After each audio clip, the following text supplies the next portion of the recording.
dal leen ak jàmm ci AGT News chaîne bi leen di jox xibaar yi wér te wóor abonné leen ngir dara bañ leen a raw. AGT News.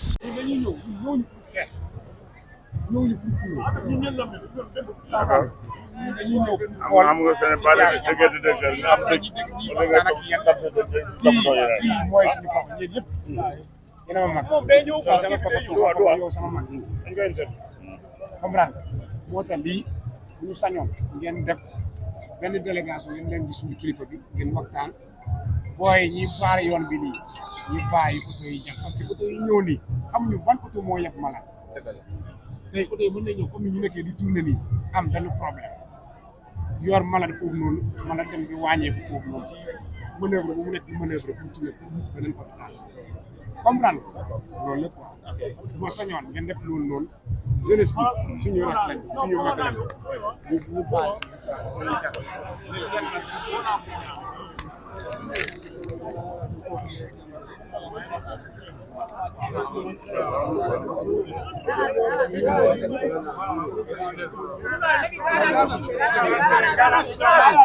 garage bi lañ jógee garage bi rek c'est que c'est des garages illégaux. 4 garages ci benn koñ 4 garages ci benn distance bi 4 chauffeur yi ci def ñaari garage lépp lu fi garage da fi jóge ñun dañoo sonn ci lii moo tax ma waxee ni suñu tool mooy inshallah mais man j'avais écrit au sous-préfet mu jox ma une lettre pour le commissaire maa ko yóbbu sama en tant que délégué de quartier mais daf ma ni c'est pas de mon ressort wallahi billahi c'est pas de mon ressort man dama sama lettre il a lu il a bien compris mais nee na c'est pas de mon ressort c'est pour enlever les deux gares routiers les deux gares là ñaari garage yi ñoo ñu sonal c'est pas des garages c'est pas nos places ñun waa Tàngu ñu mën a jëlee fii lii sinon ñun résidents yi ñoo ko mën a xeex waruñu xaar ba ñeneen ñëw di ñu xeexal lii suñu yëf la ni ñuy taxawoo yeneen ni nañ taxawoo lii garage bi jóge fi sonn nañu amul fu ñu demul chaque jour ni ñuy promettre dañuy promettre et c'est le moment autorité administrative yi autorité judiciaire yi nañu ñëw wax ci lii une bonne fois pour toutes. nañ ko régler tey dañ koy régler tey jii nga xam na ne problème bi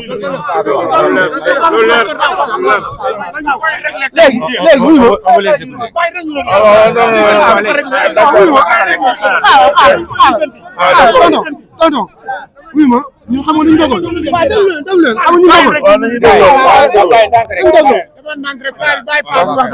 de fer bi rek dara léegi dañu waxtaan waaw d'accord xam nga ni ngeen def nii déjà non dag waa déglu ma rek mais bëgg nañ autorité bi sentir le mal qu'on a déglu ma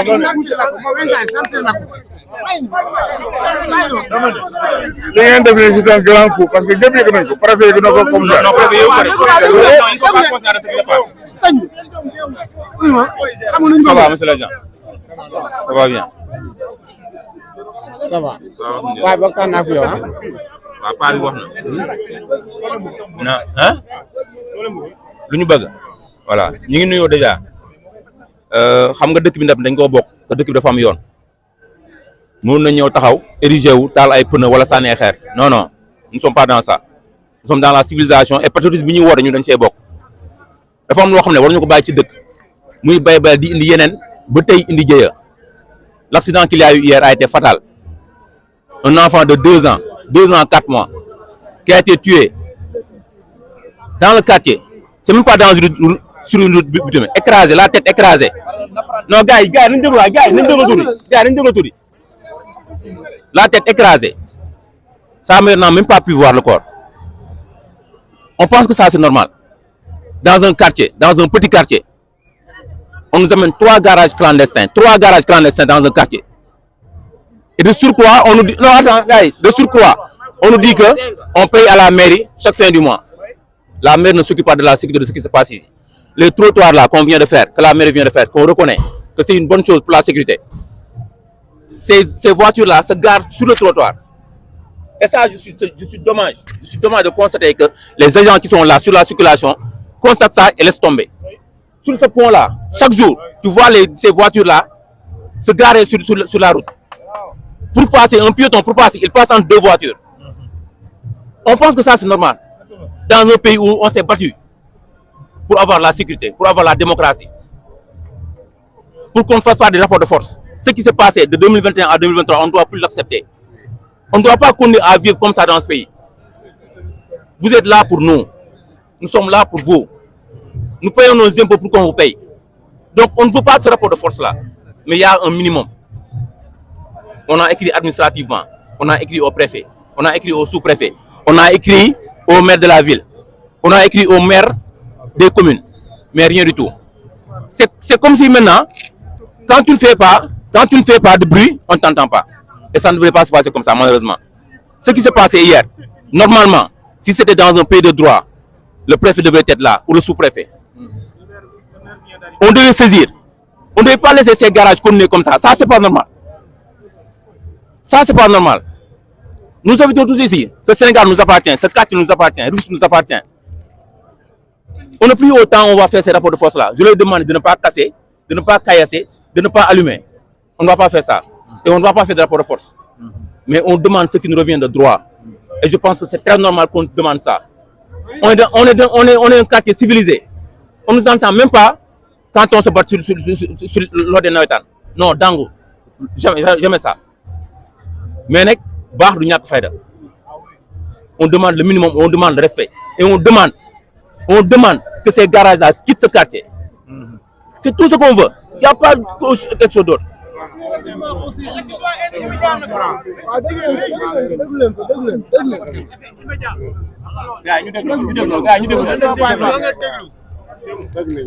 dégg léegi suñu patron bàyyi ñëw lu may ñaan yéen jeunesse bi ñun ñëpp a bokk may leen ñu auto yi circuler parce que xamuñu ban auto moo yeb malade comprendre may leen ñu auto bi circuler patron bu ñëwee ñi taxaw ni waxtaan loolu rek laa leen di ñaan. kan mooy ñëw. suñu patron mu ngi ñëw. mu ngi ñëw.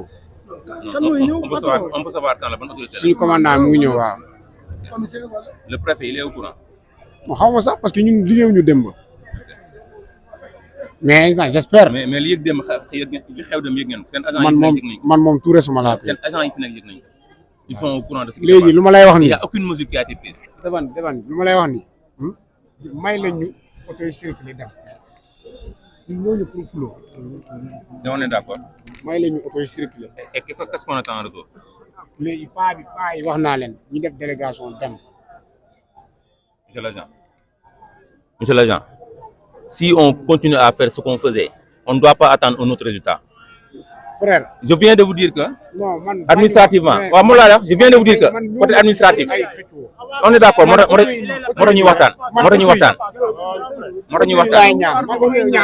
on est d'accord. gis nga ñun dem accident bi fii la ñu fekkoon ñun man mii fii laa monté ba 22h laa wàcc ñun on était sur le terrain ñun ñoo fa nekkoon comprendre nga affaire bi du question affaire bi yéen kese la laal man mii fan fii nii bu ma ñëwee fii sama besoin naturel yi fi kër gi laa koy def kon su ko affaire bi laal na ma quoi mais on est pour rien comprendre nga léegi li ngeen wax ni yëpp dëgg la gis nga saisir ngeen autorité bi ak ñeneen mais pour l'instant dañoo bëgg ñun ba wax ma ngeen quitté fii de le commandant il vient comprendre wax ma pour ngeen quitté ngeen bàyyi ki mais ngeen may oto yi dem au moins tuuti ngeen taxaw fii il vient xam nga ngeen tenir ko seen discours comprendre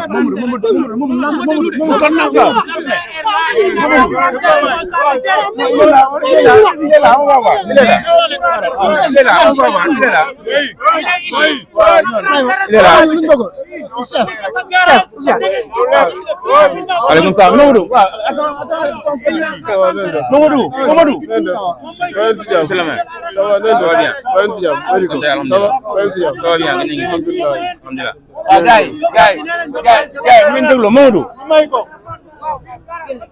Monsieur le maire, ça va bien. Alhamdulillah. Bien, merci. Voilà, déjà, je pense que dire que le maire n'a qu'à prendre ses responsabilités. S'il vous plaît, on écoute. C'est mal connaître le maire que je suis. Mon qui me connaissait que man bu may jël sama responsabilité moom mi wax xaw ma ko xam nga nit il faut pas politiser cette affaire là on n'est pas en politique moom mi wax ni Mamadou Wal la xaw ma nangam dinaa ko arrêté fii ku fi jël responsabilité ku fi dul jël responsabilité nekku fi bu ma dul woon jël sama responsabilité j'allais pas venir. Ça va, bonjour, comment ça va bien merci bien merci voilà donc bu fekkoon du ma jël sama responsabilité du ma fi ñëw. Une situation est arrivée, cherchons des solutions. Cherchons des solutions. Dañuy wax bu ndox tuuroo an bax des soucis rootiwaat la ñuy wax rootiwaat ce qui est arrivé est arrivé yàlla dogal na ko mën na dal ci ku nekk ci ñun ñi mën na dal sama doom mën na dal sa doom mën si dal doomu kennoon nañ ko massawu déjà ki mu dal mais aussi non xam naa mais aussi à côté de ça ñu xam ni aussi ndogalu yàlla la comme ndogalu yàlla aussi nañ jéem a trouver des solutions les problèmes que vivent les quartiers d'Angu Sud et Guendal liés au garage ñun xam nañ ko te ñu ngi ciy liggéey boobu léegi pour trouver des solutions mais pour trouver des solutions également il faut une concertation de fond ce qu'on est en train de faire depuis qu'on est là on va continuer à le faire parce que bi ma ñëw rek dox moo wax naa leen fii du place garage mënu nekk garage parce que là où il y a des populations c'est le préfet qui appelle le préfet waaw mooy sur place est-ce que mën nañoo ñu waxee mooy sur place ñu d'accord donc non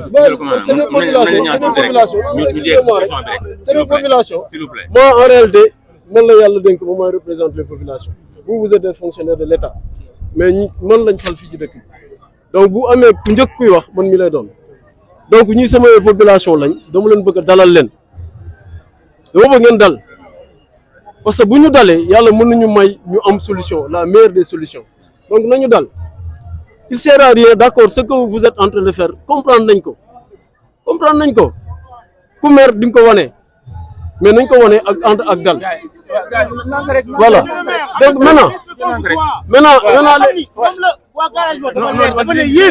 dafa ne yéen a leen fi teg te dañuy fay seen xaalis. donc yow nag li ñuy xaas yow mooy nga teggi tuuma. ñu tegoo leen fi. mën naa ñaan tuuti avant teggi tuuma li ma wax léegi représentant de l'État moom laa lay wax je vais pas dire que le maire est responsable parce que bu ñuy wax dañuy wax ci ay faits gis nga li la fi teg tey ñun ñëpp dañ see bokk nous tous on s'est battu pour ce pays gis nga li nga wax ne il faut agir en responsable nous avons agi en responsable bi nga ñëwee fekk nga fi lu yàqu fekk nga fi luy tàkk taaluñu yàquñu saagantewuñu parce que dañoo jàpp ne ay personnes civilisées nañ war nañ toll foo xam ne waxtaan mën nañu waxtaan faj li ñuy faj mais tamit benn moment foog mu am pragmatisme nga li ngay wax ne yéen ngi si waxtaan malheureusement bañ si commencé waxtaan benn garage woon ñu continuer di waxtaan ñaari garage ñu continuer di waxtaan ñetti garage on dit quand même que 4 garages wala 5 garages donc est-ce que waxtaan bi ça paye waaw mais même ma yeggal fa laay ñëw xamuñu ko leen fa teg bi ñu mujjee dem léegi je parle des faits man du ma wax nit loo xam ne gëggoo ma ko dañ dem léegi si garage te bu ñu bëggee mën nañu fa ànd garage Diorga yi ñu ne ñu maire Assane Kassé moo leen fi teg te il paye à la chaque fin du mois ñoom ñoo ko wax am na amul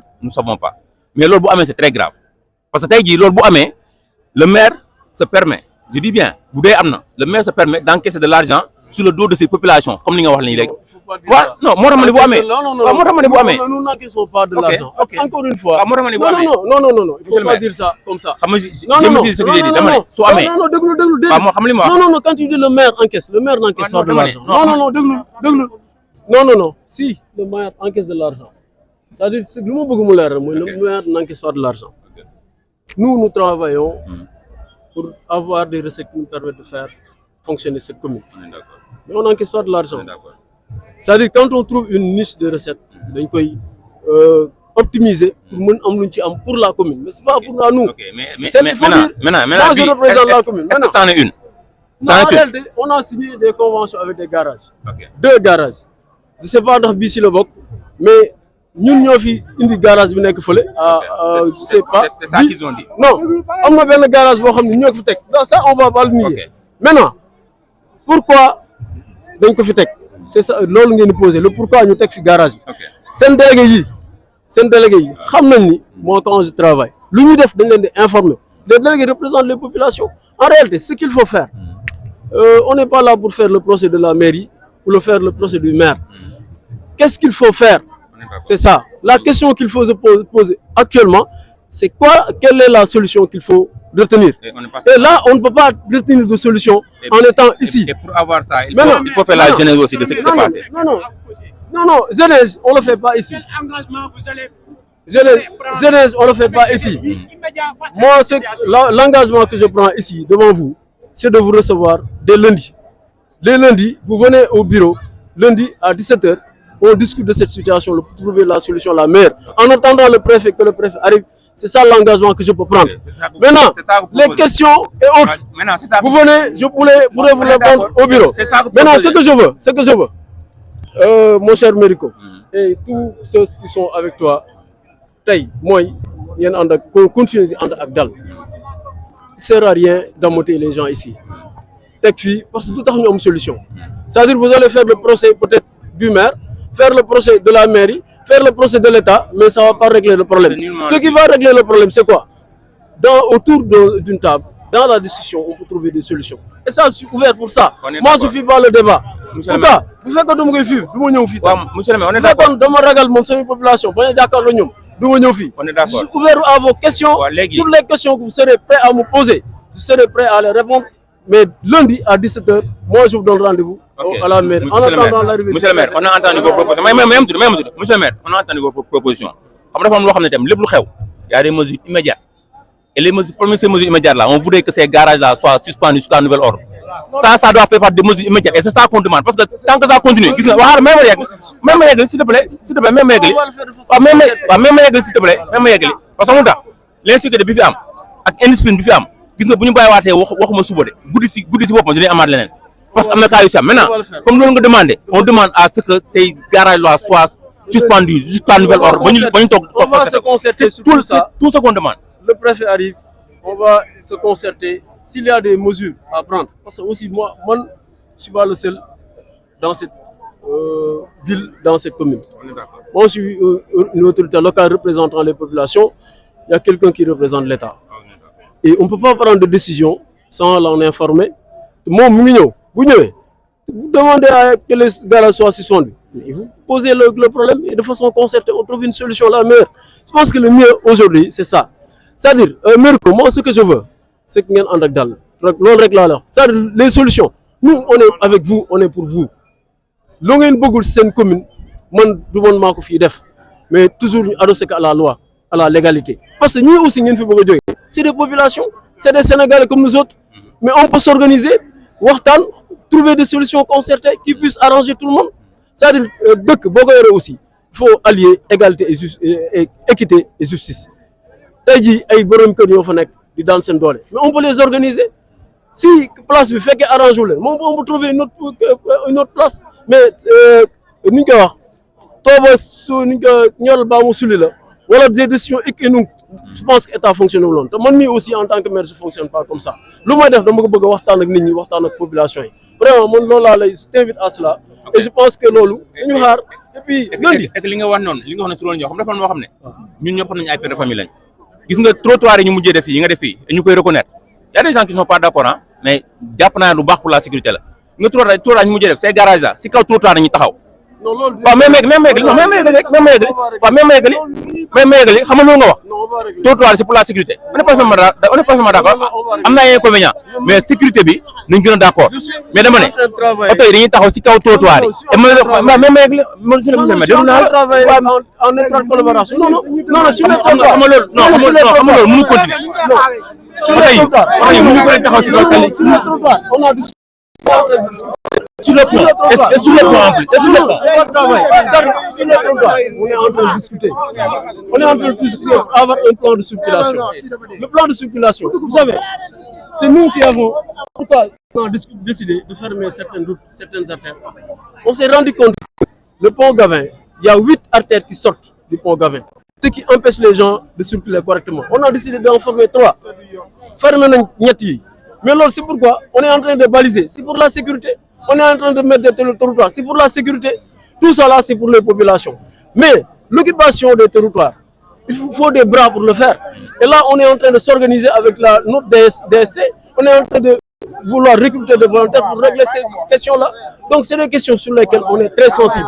Et on voit, nous pensons qu'on peut trouver la solution, on va trouver la solution. Mais là, on n'est pas en train d'implémenter. On n'a pas encore trouvé de solution. On n'a pas encore trouvé de solution sur ces questions-là. On va continuer à réfléchir avec vous. Réfléchir avec vous et trouver des solutions définitives. vraiment loolu mooy li nga xam ne moom la ñuy def loolu. da ngay may mu wax nga ne xaw nga jël dañuy demandé ñu ñuy def ñu xaal préfet da nga ñëw pour ñaan no xaal ba dañuy demandé dama ñëw pour wax dafa naan bu ñu déplacé woon dafa naan bu ñu déplacé woon est-ce que dañuy gis préfet léegi non damay demandé ñu ñëw waaw nañ ko xaar non ça dafa naan dafa fi mu ñëw nañ ko xaar rek duñu wax naan c'est bon les gars c'est bon ñu dégloo waaw dama bëgg ñu waxtaan li ngeen di mbëbët ñun démb ñëwoon nañ fi ñu leen di jaalewaat parce que métti na trop métti na démb ñëwoon nañ fi ba gisante ak paa bi gisante woon nañ aussi ak délégué parce que li am ñun ñëpp la métti neexul kenn man sama benn collègue dafa ñëw gis affaire dafa dugg jooy ba pare génnaat doo ko génnaat ñëw taxaw kon loolu moo leen wan bi affaire bi dafa métti na ñëpp ba nii may wax ak yéen nii man daf maa métti kon encore une fois ñu ngi leen di masaw suñu bopp mais li ngeen il faut ngeen xam ne information bi yéeg na ba yegg ci kaw c'est-à-dire li ngeen ci yëpp yegg na information bi yéeg na ñëpp yegg nañ ko léegi nag li nga xamante ne moom mu mën a am mooy am na ñeneen ñoo xamante ne aussi dañoo am droit war a dem liggéey war a dem dox seen occupation am ñoo xamante yor ay malade ñoo xamante ni tamit dañoo war a dem ji te nii ñu baaree tali bi nii am na ñoo xamante ni mënuñoo def seen soxla dox seen soxla ku ci nekk bu nekkee dëkk bi ku ci nekk dafa am soxla war koo doxi ni ngeen defee seen manifestation bii ba lii am ci ngeen am ci bii ñëpp ku nekk di woote noonu la ñeneen tamit amee droit yoo xamante ni war a dem doxi seen soxla ñoom tamit léegi nga la waaye comme def nañ jël benn durée ba def lii am leen ñaan ñu bàyyi ñun tam tali bi ñu bàyyi ñeneen ñi tam mën a doxi seen soxla ñoom tamit loolu moo nekk kii bi mais encore une fois maa ngi di jaale di leen masaw métti na trop mais nañu jàpp si yàlla nangu li yàlla dogal ak nu mënti demee ak lépp lu mënti am xale bu dellu si waat mu toll ni ñaan rek moo fi des dañ ko ñaanal mais nga la waaye nañ moytu aussi yeneen di si tegu c'est-à-dire malade bi nekk fële boo leen bare tali bi nga xamante ni war naa faju ji fay jiwul beneen moor lay am encore yàlla nañ ci yàlla musal waaw loolu moo tax léegi man dafa am lu ñu laaj nan la ñuy def bu préfet non dañ nañu préfet mi ngi ñëw dafa nag waaw préfet mi ngi ñëw léegi bu ñu déplacé wu est-ce que préfet dina ñëw man loolu laay demande maanaam c'est-à-dire loolu c'est-à-dire man li ma la mën a wax mooy maanaam waaw préfet waaw bu ñëwul tey man mënu ma leen wax ak 100% préfet dina ñëw wala du ñëw man bokkuma ci détail yooyu noonu détail yooyu man bokkuma ci c'est-à-dire li may mën a wax déglu ma fii li may mën a wax mooy wax à 100% préfet day ñëw wala du ñëw bokkuma ci détail yooyu mais li mu la mën a wax mooy maanaam li ngeen def nii yegg na ci kaw ñëpp yëg nañ ko. monsieur l'agent. mais am na ñeneen ñoo xamante ni aussi ñoo doon monsieur le commandant. même gars yi même tudd gars ñu déglu waaw dégg nga waaw même tudd même waaw gars ñu déglu d'accord naa ñu déglu waaw mais gars ñu déglu am na tam lu ñu bëgg waaw bañ déglu gars yi ñoo bokk li ñuy xeex Sada waaw mën nañ bàyyi duñu wax ñuy ñaan encore une fois oto yi minicar yi ñu bañ a taxawal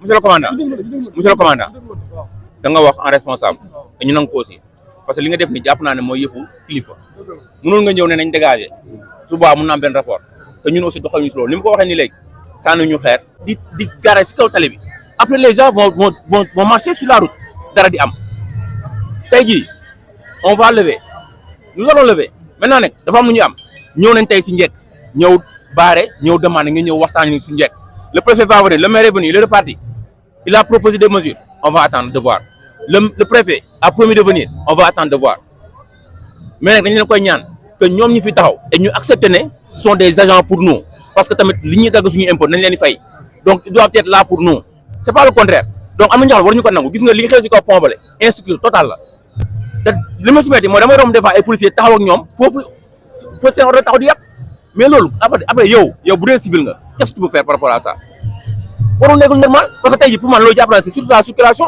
mesure mel noonu nekk dañu jàpp ne c'est des mesures immédiates yoo xam ne waratuñu ko nangu ñuy taxaw si kaw tali bi di fi yàpp wala di taxaw si kaw trottoir léegi nag dañuy xaar mais le préfet ñëw ñu waxtaan jël des mesures par rapport ak loolu.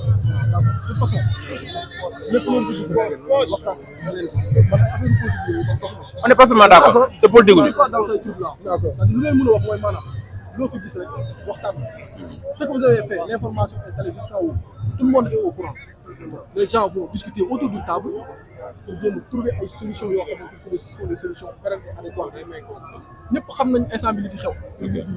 au moins ku jéemul tegu ci yoon gars yi teg na ci yoon. mais lépp mënul am de manière immédiate. c'est-à-dire parce que li fi jot a xew dafa bari te yàgg na. il faut aussi tamit ñu comprendre ñun ñëpp suñu biir ñu comprendre nañ xam ne affaire yi lépp loo mën a gis rek day am benn processus am waxtaan. mais monsieur le commissaire. mais damay dégg bu baax damay répété waat encore li ma wax ñun ñëpp ku ci nekk ci ñun am na droit ku ci nekk ñun dafa am benn parcelle de droit. parcelle de droit bi ñu am ñun ba toog ba manifester ba bu ñu xam ñun li ñu metti noonu la ñeneen aussi tamit amee seen droit pour dem doxi seen soxla. moo tax je vous le demande humblement. d'accord pour que vous cédez le passage ngeen bàyyi ñeneen aussi ngeen dem doxi seen soxla. on est d'accord te ngeen jàppale ñu aussi ngeen xam ngeen taxaw si. loolu bu la dara métti dinañ taxaw léegi et on va le faire temporairement dinañ ko dindi taxaw ne xaar leen ba xam ne dañuy daal parce que tamit ay responsable la ñu waxal. moom li mu soulevé c'est très important concernant oto yi taxaw fii nit ñi di dox si xam la xalif général bi nga xamante ne mooy woon est-ce que mën naa ko jël. y a pas de souci alors ñu ngi lay jox sa wàccuwaay.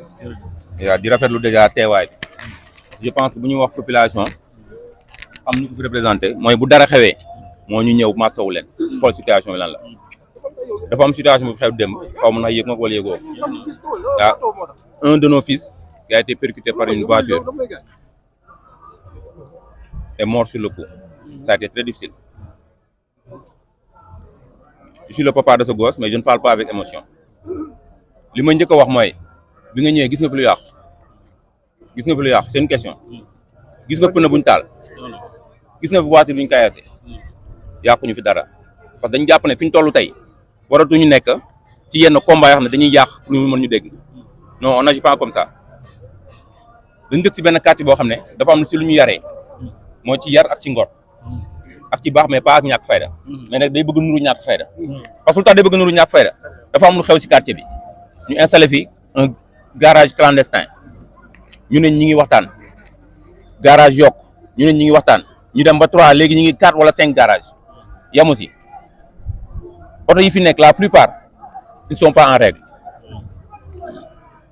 amuñu ay kayit yu normal ñi koy dawal des fois amuñu permis boole nañ si indiscipline notoire ak benn insolence dañ ciy boole mandi dañ ciy boole sàcc dañ ciy boole yàq suñu kër yi et avec indiscipline nag ba démb li xew-xew mais avant loolu amoon na yeneen yu fi xew ñuy bàyyi correspondance bind nañ ko côté administratif bind nañ ko bind nañ préfet monsieur le maire léegi la fi jógee délégué def nañ seen wareef conseil de quartier def nañ seen wareef mais taxul ñu gis solution c'est comme si ñun dañoo bëgg baax ba bu njëee ñàkk fayda yeneen quartier yi nga xam ne il n'ose pas dem fa di fa installer quartier kenn dem fa il n'ose pas dem fa di fa installer garage kenn dem fa installer garage parce que am na ñooñu ñu ngi doxalee ñu nekk ñu si loolu nekk ñu si violence dañ nekk si des personnes responsables lii xew dañ ko nangu xam ne ndogalu yàlla la bu dul woon oto sax day xaw ak leneen dañ ko nangu mais nag ci ginnaaw loolu dañ ci war a jàngat jël si ay mesures des mesures immédiates et des mesures sur le long sur le court et sur le moyen terme pour que lu mel ni bañ a amati parce que li fi maire mujjee def mooy trottoir yi ñu ngi rafetlu ko am na ñoo xam ne nekk d'accord ñu si mais sécurité la ak képp ko mën di def rafetlu nañ ko mais xam nga li ci garaaw mooy garage ñoo clandestin yi oto yi dañuy garé si kaw trottoir yi ba les piétons ils sont obligés de marcher sur la route loolu sécurité la pont bi sa ginnaaw dañu fi bàyyi oto yi taxaw di fi yëpp te li si gën a garaaw mooy sont des agents de la police assermentés yoo ñoo koy gis est-ce que c'est normal c'est pas normal est-ce que ñun bu ñu demee di fajaloo suñu bopp dinañu seetaan non duñu seetaan lii nag bi mu amee tey niñ naan lu ëpp tuuru ñu ne nekk nañ jël suñuy mesure à bras le corps bu ñu yàq ñu ñëw baare oo ñi ñu war a waxal ñu waxtaan comme ñu ngi leen woo boobu léegi ñëw ñu bu ñu defee li amande ñu gis moo waral tey jii suñu def lii tey dem nañ si garage bi mooy ñi nga xam ne ñu ngi yàpp pour dem Kounoune nee nañ leen mesure immédiate na fi oto yu jógee ak si njëkk nag ils ont coopéré dem nañ si garage bële apparemment ils disent que maire moo leen fi teg et chaque mois il paye ñoom ñoo ko wax de man waxuma ko duñ ko sos maire bi ñu ñëwee wax nañ ko am na wala amul mun ñu ko vérifier mais même loolu bu amee li mu wax ñu ne ñun ñëpp d'accord nañ ay père de famille lañ am na loo xam ne mun ñu ko bañ parce que ku nekk am na looy gagner sa pain mais am na loo xam ne dafa war a am lu mu àndal boo ñu teg fii rek garage ñoo xam maire baa ngi encaissé wala encaissé wul ñu bàyyi ko ni toppatoo ñu amul benn mesure d'accompagnement beneen garage ñëw yokk si muy garage Dior fii ñun suñu puxus gi lu ndaw li diggante bii bi mu am 3 wala 4 garage waxtuma yow boo sa oto boo ko yoree dafay garé mais insécurité parce que chaque matin fii suñu yaay yi suñuy frère yi bu ñuy xeex dañ leen agressé loolu nekk mënatuñ ko nangu si quartier bi moo tax ñu def mouvement d'humeur bi pour jéem a demander ay solution ay des mesures d'accompagnement par rapport ak loolu te duñu yàq duñu def leneen bi ñu ñëwee léegi te ñu ko rafetlu tamit commandant bi mu ñëwee ñëw na waxtaan ak ñun mën na ñëw ne dégagé bi mu ñëwee defu ko ñëw na ñu waxtaan ñun lii ak lii lañ bëgg le maire il a pris des engagements mais engagement ya doyul il demande à ce qu'on rencontre le lundi c'est loin lii bu ñu ko bàyyee guddi mun amaat lu xew donc nag am na loo xam ne lépp ñu ko faj on est d'accord mais dafa am loo xam ne dañu bëgg ay mesures tey ji te mesures tey ji dañu bëgg ñu surseoir garage yi jusqu'à nouvel ordre te ñi fi nekk ñëpp samay mbokk lañ ak samay xarit ak samay am di jàmm donc bu ñu amee 10 même bu lii xewul woon sax man dama war a ñëw ndax fi laa bokk tey laa ko yëg man na démb la am mais tey bi ñu ko yëgee aussi naqarlu nañ ko ñaawlu nañ ko mais mbir bu xewee rek ala kulli haal faaw ñu xool lan moo ko waral man avant may ñëw fii ci saasi rek dama laaj sama adjoint bi nga xamante ne moom xam na fi yàgg na fi te moom moo gën a wàcc sur le terrain mu expliqué ma ne ma situation bi nii la tëddee donc man gis naa li nga wax yëpp daanaka moom la wax mu doon jafe-jafe boo xamante ne faaw ñu trouver ci solution lu mu gën a gaawee nekkatul ay réunion wala ay waxtaan te li ma xamante ni moom laa gis mooy ni ngeen taxawee tem yàqu leen defu leen loo xamante ni moom mooy ki salfaañewu leen mais waxtaan pour jéem a trouver solution garage clandestin yi nag du fii rek problème la ci dëkk bi ñun ñu ngi jéem xool nu ñu mën a def pour réglementer ko ndax fu mu nekk rek insécurité day ñëw te insécurité boobu ñun moom la ñuy xeex fu ñu toll donc de telle sorte que bii moom li gën a wóor mooy commissaire dina jël ay mesures man duma xaar suba wala ginnaaw suba tout de suite dina jël mesures yi nga xamante ne moom moo ci war pour ñu génnee fi yi nga xamante ne moom la ñu war a démanteler maintenant nag comme dem ak dikk la comme aussi am na ñoo xamante ne wax nga ko ñu ngi ciy gagner vraiment donc seen kii on fera la nécessité pour voir est-ce que ñooñu mën nañu am feneen wala mën nañ leen wutal feneen mais li ci gën a am solo mooy garage bi nga xamante ne mënu fi nekk te population bi jàpp nañ ni waru fi nekk te fii xat na xataay goo xamante ne mënu leen collaborer ak ñoom garage boobu moom nañ ko jëlee ñu seet feneen fu ñu ko yóbbu donc loolu moom mooy solution radicale bi nga xamante ne moom lañ si jël loolu nag laajul waxtaan laajul toog di def ay réunions yu bëri mais li mu laaj mooy décision boo xamante ne moom la ñuy jël leneen li ci des mooy loolu affaire humanisme la rek mooy buy xewee ak fu mu mënta xewee dañuy suspendre bu doon mouvement nawetaan la suspendre nañ bu doon leneen la suspendre nañ donc bu fekkente ni nag da nga bëgg yow loolu xew nga continuer def li ngay def day niroog genre provocation te nit bu ñàkkee kenn ci moom rek day doon loo xam te ne lu jafe-jafe la ci moom naqar la ci moom même bu fekkente ne nag ay jullit lañ ndax lu dal suñu kaw rek dañuy wax alhamdulilah rabbil alamin jàppee ko nangu comme ni nga ko defee waaye nag nit rek la buñ la nee nangu ko tamit mais da nga koy muñ ci sa biir xol buñ la nee bul jooy it mais yaa ngi koy jooy ci sa biir xol donc ba tax na lu mu metti faaw kooku yëg ko faaw mu manifester également li nga xam te ne moom mooy naqaram ñu koy bokk ak yéen nag waaye di wax leen fii tey ni dinañ jël mesure ci war yëpp ba nga xamante ni garage yii fi warul nekk ñoom dinañ leen fi jël yeneen yi ci des nag mooy dinañ ko gën a waxtaanee lu jëm ci wàllu sécurité pour trouver solution dans les meilleurs délais mais daal may massawu vraiment population bi ci tiis googu nga xamante ne moom moo dal seen kaw képp ko wàññeeku ci ñun rek métit la vraiment donc jafe-jafe la donc ñu ngi ci leen koy masawu baax di leen ko jaale yéen yëpp vraiment donc kontaan jërëjëf merci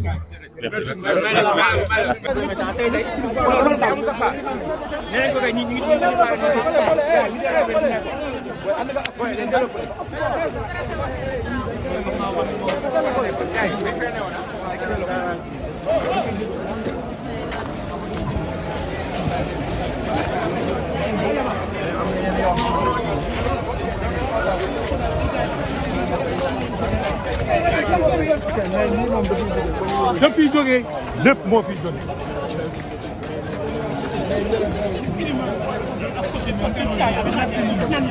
parce que yéen seen communication baaw ñun ñu ngi nekk seen ginnaaw dégg ñu yoon.